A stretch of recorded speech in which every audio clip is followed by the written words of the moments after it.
ZEE5 ಇರುವಾಗ ನೀವು ನಿಮ್ಮ ನೆಚ್ಚಿನ ಶೋಗಳನ್ನ ಎಂದಿಗೂ ಮಿಸ್ ಮಾಡಿಕೊಳ್ಳುವುದಿಲ್ಲ. ಅದು ಸಂಪೂರ್ಣ ಉಚಿತವಾಗಿ.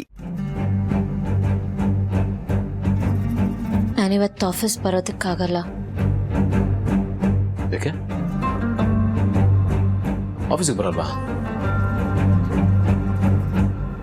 ಹಳೆ ಫ್ರೆಂಡ್ ಮೀಟ್ ಮಾಡಬೇಕು. ಓಕೆ, ಹೋಗಿ ಬನ್ನಿ. Thank you.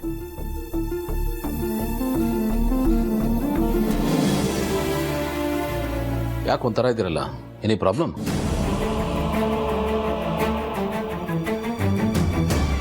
ಮತ್ತೆ ಬೇವ್ರ್ತಾ ಇದ್ದೀರಾ? ಶೆಕೆ ಅಲ್ವಾ? AC ಹಾಕಿದ್ರು ನೋಡಿ. ನಿಮ್ಗೆಲ್ಲರೂ ಹೋಗ್ಬೇಕು ಅಂತಿದ್ರೆ ನಿಮ್ಮ ಇಷ್ಟ, ನನ್ನ ಕೇಳಬೇಕು ಅಂತಿಲ್ಲ. ನಿಮ್ಗೆ ಆ ಫ್ರೀಡಮ್ ಇದೆ. ಇಲ್ಲಿ ಯಾರು ಯಾರನ್ನು ಯಾವುದಕ್ಕೂ ಕೇಳೋ ಅಗತ್ಯ ಇಲ್ಲ. ಅಂದರೆ ನಿಮ್ಗೆ ಏನು ಬೇಕೋ ಅದನ್ನು ನೀವು ಮಾಡ್ಬೋದು. ಎಂತೆಂಥದ್ದು ಡಿಸಿಷನ್ ತೊಗೊಂಡಿದ್ದೀರಾ? ಇದು ಯಾವ ಲೆಕ್ಕ?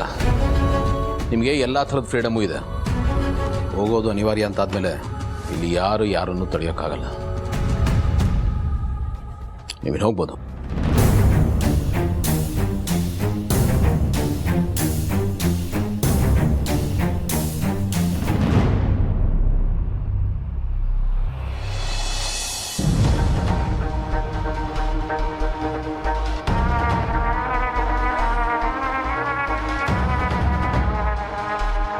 ಥ್ಯಾಂಕ್ಸ್. ನೀವು ಬರ್ತಿರೋ ಅಲ್ವ ಅನ್ಕೊಂಡಿದ್ದೆ. ನಿನಗೆ ಪ್ರಾಬ್ಲಮ್ ಇದೆ ಅಂದಿದ್ದಕ್ಕೆ ಬಂದಿದ್ದೀನಿ, ಇಲ್ಲ ಅಂದರೆ ಬರ್ತಿರ್ಲಿಲ್ಲ. ಇದೆಲ್ಲ ಎಷ್ಟೊತ್ತಾಗುತ್ತೆ? ಗೊತ್ತಿಲ್ಲ, ಬನ್ನಿ ಒಳಗೆ ಹೋಗಿ ನೋಡೋಣ. ಅದು ಮುಗಿತಿದ್ದಾಗೆ ಯು ಕ್ಯಾನ್ ಲೀವ್.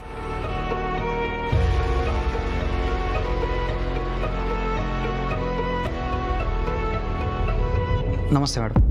ಈ ಅಕೌಂಟಲ್ಲಿರೋ ಅಮೌಂಟ್ನ ವಿಡ್ರಾ ಮಾಡಬೇಕಾಗಿತ್ತು, ಹಾಗೆ ಅಕೌಂಟ್ನ ಕ್ಲೋಸ್ ಮಾಡಬೇಕಾಗಿತ್ತು. ಕ್ಲೋಸ್ ಮಾಡ್ತೀರಾ ಸರ್? ಹಾಂ, ಒಂದು ಸ್ವಲ್ಪ ಪ್ರೋಸೆಸ್ ಆಗುತ್ತೆ, ವೆಯ್ಟ್ ಮಾಡ್ತೀರಾ? ಹಾಂ ಶೋರ್. ಒಂದು 2 minutes ವೆಯ್ಟ್ ಮಾಡ್ಬೋದಲ್ಲ?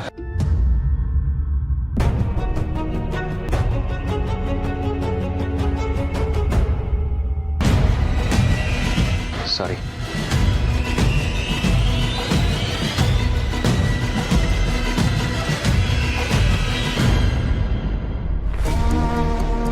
ಇನ್ನೂ ಎಷ್ಟೊತ್ತಾಗುತ್ತೆ? ನಾನು ಆಫೀಸ್ ಹೋಗಬೇಕು, ಲೇಟ್ ಆಗ್ತಿದೆ. ಇನ್ನೊಂದು ಸ್ವಲ್ಪ ಹೊತ್ತಲ್ಲಿ ಮುಗ್ದೋಗುತ್ತೆ. ಇಷ್ಟೊತ್ತೇ ವೆಯ್ಟ್ ಮಾಡಿದ್ದೀರಾ ಅಂತೆ, ಇನ್ನೊಂದು ಸ್ವಲ್ಪ ವೆಯ್ಟ್ ಮಾಡಿ ಪ್ಲೀಸ್.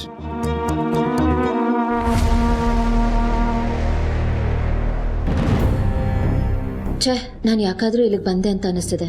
ಇವನಿಗೆ ಶ್ರುತಿಗೆ ಹೆಲ್ಪ್ ಆಗುತ್ತೆ ನಿಜ, ಆದರೆ ಎಲ್ಲೋ ಮನಸ್ಸಿನ ಮೂಲೆಯಲ್ಲಿ ನಾನು ತಪ್ಪು ಮಾಡ್ತಿದ್ದೀನಿ ಅಂತ ಅನಿಸ್ತಿದೆ. ತುಂಬಾ ಗಿಲ್ಟ್ ಫೀಲ್ ಆಗ್ತಿದೆ. ಕಿರಣ್ ಪ್ಲೀಸ್ ಒಂದ್ಸಲ ಹೋಗಿ ಕೇಳು. ಓಕೆ. ಎಕ್ಸ್ಕ್ಯೂಸ್ ಮೀ, ಇನ್ನೂ ಲೇಟ್ ಆಗುತ್ತಾ? ಇಲ್ಲ ಸರ್, ರೆಡಿ ಇದೆ, ತೊಗೊಳ್ಳಿ.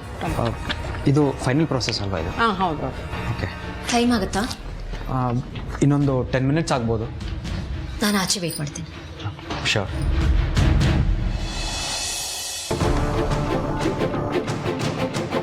Big bro, Ajay, good morning. Morning. ಅದಕ್ಕೆ ಬರಲಿಲ್ವಾ? ಅವರು ಬರಲ್ಲ ಇವತ್ತು. Sir madam. ಇಲ್ಲ, ಇವತ್ತು ಅವರು ಬಂದಿಲ್ಲ. ಟ್ರೈನಿಂಗ್ ಸೆಷನ್ನ ಕ್ಯಾನ್ಸಲ್ ಮಾಡಿಬಿಡಿ. ನನಗೆ ಗೊತ್ತಿತ್ತು ಸರ್, ಅವ್ರು ಇವತ್ತು ಆಫೀಸಿಗೆ ಬರೋದಿಲ್ಲ ಅಂತ. ನಾನು ಇವತ್ತು ಅವ್ರನ್ನ ಬ್ಯಾಂಕ್ ಹತ್ರ ನೋಡಿದೆ. ಓ, ಬ್ಯಾಂಕಾ? ಎಲ್ಲಿ?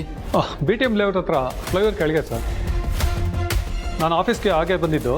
ಮೇಡಮ್ ಮೋಸ್ಟ್ಲಿ ಏನು ಅರ್ಜೆಂಟ್ ಕೆಲಸದ ಮೇಲೆ ಹೋಗಿರ್ಬೇಕು ಅಂತ ಗೊತ್ತಾಯ್ತು. ಆಫೀಸಿಗೆ ಬರಲ್ವಾ? ಹಳೆ ಫ್ರೆಂಡ್ ಮೀಟ್ ಮಾಡಬೇಕು. ಸರಿ ಸರ್, ನನ್ನ ಕ್ಲಾಸು ಕ್ಯಾನ್ಸಲ್ ಅಂತ ಹೇಳ್ತೀನಿ ಸರ್. ಹಾಂ, ಹೇಳ್ಬಿಡಿ, ಕ್ಯಾರಿ ಆನ್. ಸರಿ ಸರ್. ಬಿಗ್ ಬ್ರೋ, ಅದಕ್ಕೆ ಬ್ಯಾಂಕ್ ಹತ್ರ ಹೋಗಿದ್ದಾರಂತೆ, ಯಾಕೆ ನಿನಗೆ ಹೇಳಿಲ್ವಾ? ಇಲ್ಲ, ನಾನೇ ಅವನ್ನ ಕಳಿಸ್ದೆ. ಏನೋ ಕೆಲಸ ಇತ್ತು ಅಂದರು, ಹೋಗಿ ಬನ್ನಿ ಅಂದೆ. ಓಕೆ, ಸರಿ ಬ್ರೋ, ಮೀಟಿಂಗ್ ಶುರು ಆಗ್ಬಿಡುತ್ತೆ. Come, let's go. ಏ ಜೈ, ಮೀಟಿಂಗ್ ಕ್ಯಾನ್ಸಲ್ ಮಾಡೋ. ನನಗೆ ಒಂದು ಇಂಪಾರ್ಟೆಂಟ್ ಅಪಾಯಿಂಟ್ಮೆಂಟ್ ಇತ್ತು, ನಾನು ಹೋಗಿ ಬರ್ತೀನಿ. ಮೀಟಿಂಗ್ ಕ್ಯಾನ್ಸಲ್ ಮಾಡೋದಾ? ಯಾ.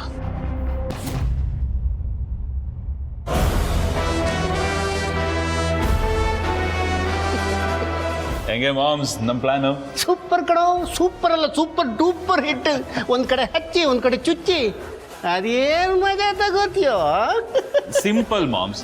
ಬೆಂಕಿ ಹಚ್ಚಿ ಅದು ದಗದಗ ಅಂತ ಉರಿತಾ ಇರೋ ಬೆಂಕಿಯಲ್ಲಿ ನಾನು ಚಳಿ ಕಾಯಿಸ್ಕೊತಾ ಇದ್ದೀನಿ. ಚಳಿಗಾಲ ಅಲ್ವಾ ಮಾಮ್ಸ್?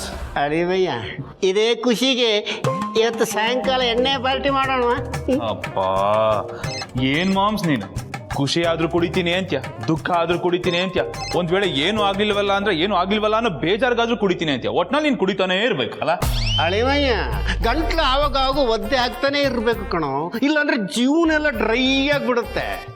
ಕುಡಿಯೋದಕ್ಕೆ ಏನಾದ್ರೂ ಕಾರಣ ಸಿಗುತ್ತಾ ಅಂತ ಕಾಯ್ತಾ ಇರ್ತೀನಿ. ಸಿಗ್ಲಿಲ್ವಾ, ಅದನ್ನೇ ಕಾರಣ ಮಾಡ್ಕೊಂಡು ಕುಡಿತೀನಿ. ಒಟ್ಟು ಕುಡಿತಾನೇ ಇರಬೇಕು, ಕುಡಿತಾನೇ ಇರಬೇಕು. ಇದು ನನ್ನ ಜೀವನದ ತತ್ವ. ಕಲಾವಿದ ಬಾ. ಭೂಮಿಕಾ ಅವರೇ, ಮುಗಿತಾ? ಹಾಂ ಮುಗೀತು. ಆ್ಯಕ್ಚುಲಿ ನೀವು ಬಂದಿದ್ದೇ ದೊಡ್ಡ ವಿಷಯ. ನಿಮ್ಮ ಜಾಗದಲ್ಲಿ ಬೇರೆ ಯಾರಿದ್ದರೂ ಖಂಡಿತ ಬರ್ತಿರ್ಲಿಲ್ಲ. ಹೆಲ್ಪ್ ಮಾಡಿದ್ದಕ್ಕೆ ತುಂಬ ಥ್ಯಾಂಕ್ಸ್. ಇದನ್ನು ನಾನು ಲೈಫ್ ಲಾಂಗ್ ಮರೆಯೋದಿಲ್ಲ. ಇದ್ರಲ್ಲಿ ಹೆಲ್ಪ್ ಏನು ಬಂತು? ಅದು ನಿನ್ ದುಡ್ಡು ತಾನೆ. ಒಂದು ನಿಮಿಷ, ಇದರೊಳಗೆ ನಿಮ್ಮ ದುಡ್ಡು ಇದೆ, ತೊಗೊಂಬಿಡಿ. ನನಗದರ ಅವಶ್ಯಕತೆ ಇಲ್ಲ, ನೀನೇ ಇಟ್ಕೋ. ಬರ್ತೀನಿ. ಭೂಮಿಕಾ ಅವರೇ, ಇನ್ನೊಂದು ಸಣ್ಣ ರಿಕ್ವೆಸ್ಟ್ ಇದೆ. ಮತ್ತೇನು? ಅದು ಈ ವಿಷಯನ ಯಾರಿಗೂ ಹೇಳಕ್ಕೆ ಹೋಗ್ಬೇಡಿ. ಇದು ನಮ್ಮಿಬ್ಬರ ಮಧ್ಯೆನೇ ಇರಲಿ. ಯಾರಿಗಾದ್ರೂ ಹೇಳೋ ಹಾಗಿದ್ದಿದ್ರೆ ನಾನು ಬರ್ತಿರ್ಲಿಲ್ಲ. ನೀನು ಶ್ರುತಿ ಸಂತೋಷವಾಗಿರ್ಬೇಕು ಅಂತಾನೆ ನಾನು ಬಂದಿದ್ದು. ಪ್ಲೀಸ್, ಅವಳಿಗೆ ಹರ್ಟ್ ಆಗೋ ಥರ ನಡ್ಕೋಬೇಡ. ಅಟ್ಲೀಸ್ಟ್ ಅವಳ ಜೊತೆ ಆದರೂ ಚೆನ್ನಾಗಿರು. ನಿಮಗೆ ಎಷ್ಟು ಒಳ್ಳೆ ಗುಣ ಇದೆ. ಎಲ್ರಿಗೂ ಒಳ್ಳೆಯದನ್ನೇ ಬಯಸ್ತೀರ. ಆದರೆ ಶ್ರುತಿಗೆ ಇಂಥ ಒಳ್ಳೆ ಗುಣ ಇಲ್ವಲ್ಲ. ಅವಳ ಪ್ರಕಾರ ನಮ್ಮಿಬ್ಬರ ಮಧ್ಯೆ ಇನ್ನೂ ಏನೋ ನಡೀತಾ ಇದೆ. ಬೇರೆ ಯಾರೇ ಫೋನ್ ಮಾಡಿದ್ರೂ ನೀವೇ ಫೋನ್ ಮಾಡಿದ್ರಿ ಅಂದ್ಕೊಂಡು ತುಂಬ ಡೌಟ್ ಪಡ್ತಾಳೆ. ನನ್ನನ್ನೇ ಬ್ಲೇಮ್ ಮಾಡ್ತಾಳೆ. ಚೀಪಾಗಿ ಏನೇನೋ ಮಾತಾಡ್ತಾಳೆ. ನನಗೆ ಏನು ಮಾಡಬೇಕು ಅಂತಲೇ ಗೊತ್ತಾಗೋದಿಲ್ಲ. ನಾನೇ ನಿಮ್ಮ ಮನೆಗೆ ನೇರವಾಗಿ ಬಂದು ಅವಳ ಹತ್ರ ಮಾತಾಡ್ತೀನಿ. ಆಗಲೇ ಎಲ್ಲ ಕನ್ಫ್ಯೂಷನ್ಸ್ಗೂ ಒಂದು ಫುಲ್ ಸ್ಟಾಪ್ ಸಿಗೋದು. ಅಯ್ಯಯ್ಯೋ, ದಯವಿಟ್ಟು ಹಾಗೆ ಮಾಡೋಕ್ಕೆ ಹೋಗ್ಬೇಡಿ. ನೀವೇನಾದರೂ ನಮ್ಮ ಮನೆಗೆ ಬಂದರೆ ಕನ್ಫ್ಯೂಷನ್ ಇನ್ನೂ ಜಾಸ್ತಿ ಆಗೋಗುತ್ತೆ. ನೀವೇನಾದರೂ ಮನೆಗೆ ಬಂದರೆ ನನಗೋಸ್ಕರನೇ ಬಂದಿದ್ದೀರಾ ಅಂತ ಡೌಟ್ ಪಡೋಕ್ಕೆ ಶುರು ಮಾಡ್ತಾಳೆ. ಲೈಫಲ್ಲಿ ಅಷ್ಟೊಂದು ರಿಸ್ಕ್ ಎಲ್ಲ ತೊಗೊಳಕ್ಕೆ ನಾನು ರೆಡಿ ಇಲ್ಲಪ್ಪ. ಎಷ್ಟೇ ಪ್ರಾಬ್ಲಮ್ ಇದ್ರೂ ಪರವಾಗಿಲ್ಲ, ಮ್ಯಾನೇಜ್ ಮಾಡ್ತೀನಿ. ಗುಡ್. ಬೇರೆ ಏನೇ ಇರಲಿ, ಹೆಂಡತಿ ವಿಷಯದಲ್ಲಿ ಇಷ್ಟು ಭಯ ಇದೆಯಲ್ಲ, ಒಳ್ಳೇದೇ. ಹಾಗಿದ್ರೇ ಸಂಬಂಧ ಚೆನ್ನಾಗಿ ನಡೆಯೋದು. ನನ್ನ ಆಸೆನೂ ಅದೇ. ಹಿಂದೆ ಆಗಿರೋ ತಪ್ಪನ್ನೆಲ್ಲ ತಿದ್ಕೊಂಡು ಮುಂದಕ್ಕಾದರೂ ಚೆನ್ನಾಗಿರಬೇಕು. ಶ್ರುತಿ ಜೊತೆ ಹ್ಯಾಪಿ ಆಗಿರಬೇಕು ಅಂತಲೇ ನಾನು ಬಯಸೋದು.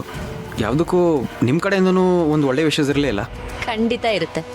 ನೀನು ಈ ಥರ ಮಾತಾಡೋದು ನೋಡಿದ್ರೇ ತುಂಬ ಖುಷಿ ಆಗುತ್ತೆ. ಥ್ಯಾಂಕ್ಸ್. ಇದನ್ನು ಕೇಳಿ ನನಗೂ ಅಷ್ಟೇ ಖುಷಿ ಆಯಿತು. ಬಾ ಬಾ ಅಮ್ಮ, ಅಮ್ಮ, ಅಪ್ಪ ಇಲ್ಲಿ ಬನ್ನಿ. ಏನು? ಬನ್ನಿ ಹೇಳ್ತೀನಿ.